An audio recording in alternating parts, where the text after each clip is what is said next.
আসসালামু আলাইকুম রহমতুল্লাহ শাইখ। ওয়ালাইকুম আসসালাম রহমতুল্লাহ বরকাত।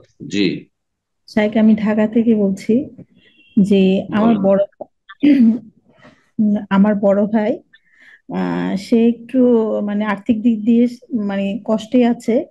তার 4 ছেলে মেয়ে। সে যে যে ফ্ল্যাটে থাকে সেই ফ্ল্যাটটা আমার ছোট 2 ভাই করে দিয়েছে আর কি। আর আমার বড় ভাইয়ের একটা দোকান আছে। দোকান থেকে কিছু ভাড়া পাই। আর বাড়ি ভাড়া থেকে কিছু ভাড়া পায়। তারপর তার সংসারটা চলে না, যেহেতু ছেলে মেয়ে সবাই লেখাপড়া করে।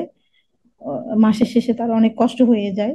তার আনুমানিক মাসিক আয় হয়তো 30 থেকে 40 হবে, হাজার টাকা, কিন্তু সে তার কষ্ট হয়ে যায় চলতে। তো এমত অবস্থায় কি আমরা কি আমার ভাইকে জাকাতের টাকাটা দেওয়া যাবে? ভাই যদি সাবালক হয়, মানে স্বয়ং সম্পূর্ণ আলাদা, নাবালক নয়, বুঝতে পারছেন, তাহলে জাকাত দিতে পারবেন। ভাইও দিতে পারবেন, বোনও দিতে পারবেন, কিন্তু তার জন্য তাকে 8 শ্রেণীর এক শ্রেণীর আওতাভুক্ত হইতে হবে। তিনি কি ফোকারাদের অন্তর্ভুক্ত পড়ছেন, মিসকিনদের অন্তর্ভুক্ত পড়ছেন? হ্যাঁ, যদি ফোকারা মাসাকিনের অন্তর্ভুক্ত না হন তাহলে জায়েজ হবে না। ইন্নামা সাদাকাতুল লিল ফুকারায়ে ওয়াল মাসাকিন, আর তারপরে অন্যান্য গুলো বর্ণনা করেছেন রব্বুল আলামিন। তো এখন ফোকারা মাসাকিন কাকে বলে? মাসে যে খরচটা লাগবে, কি খরচ? দেখেন, লেখাপড়ার খরচ আজকাল কিন্তু আনলিমিটেড খরচ করছে এক শ্রেণীর লোকেরা। খাওয়া দাওয়া তার 20,000 30,000 টাকা হয়ে যাবে, হয়তো সংসার সব চলে যাবে, কাপড় চোপড় সব হয়ে যাবে, কিন্তু এক একটা ছেলেকে পড়াচ্ছে মাসে 20,000 করে দিয়ে, তাহলে 4 20 80,000 তো ওখানেই লাগবে। বলবেন যে সেই জন্য জাকাত খাবে না, না, জাকাত কেন নেবে তাহলে ক্ষেত্রে? না, এগুলোর জন্য জাকাত নাই। এইটা মৌলিক চাহিদার বিষয় না মানুষের। যেখানে বিকল্প ব্যবস্থা রয়েছে, 5,000 টাকা মাসে, 7,000 টাকা মাসে খরচ করে একটা ছেলেকে পড়ানো যেতে পারে, একটা মেয়েকে পড়ানো যেতে পারে।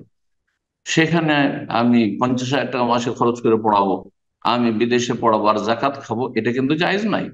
না হলে যিনি জাকাত দিবেন তারও জাকাত আদায় হবে না, যিনি নিবেন তার জন্য হারাম হবে। বুঝতে পেরেছেন? কিন্তু যদি দেখা যায় যে না, মানে জরুরি খরচটা যে পড়ার জন্য লাগছে সেটাই জোটাতে পারছে না, কোন রকম খাওয়া দাওয়া জুটছে না। মৌলিক চাহিদাগুলি মানুষের কি?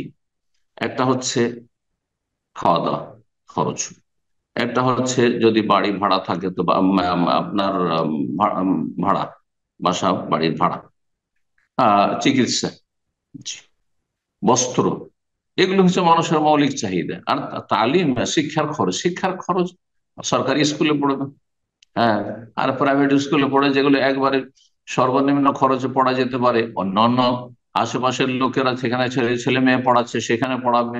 এই নয় যে জাকাতের টাকা নিয়ে সেই লক্ষ লক্ষ টাকা খরচ করে পড়াবে, এটা জায়েজ নয়। কিন্তু আপনার আত্মীয় হোক আর অনাত্মীয় হোক, জাকাত দেবেন যদি তাদের এই মৌলিক প্রয়োজনগুলিতে অভাব থাকে।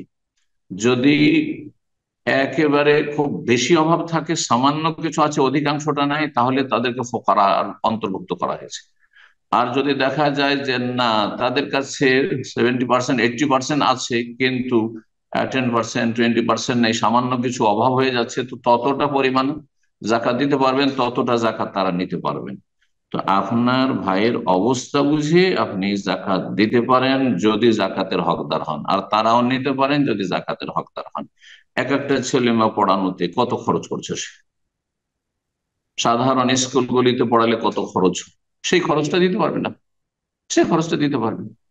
কিন্তু আপনি চারটা চারটা ছেলে মেয়ের খরচই হচ্ছে 50,000 বা 1 লাখ টাকা, আর তার খাওয়া দাওয়া খরচ হচ্ছে 20,000 30,000, না, এইভাবে জাকাত খাওয়া যায় ভাই। এবার এই লোক, এই ধরনের লোককে জাকাত দেওয়া যায় না।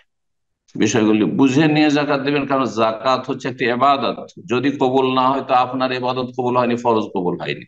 আর তারপরে যে যিনি নেবেন তার এটা রিজিকের বিষয়।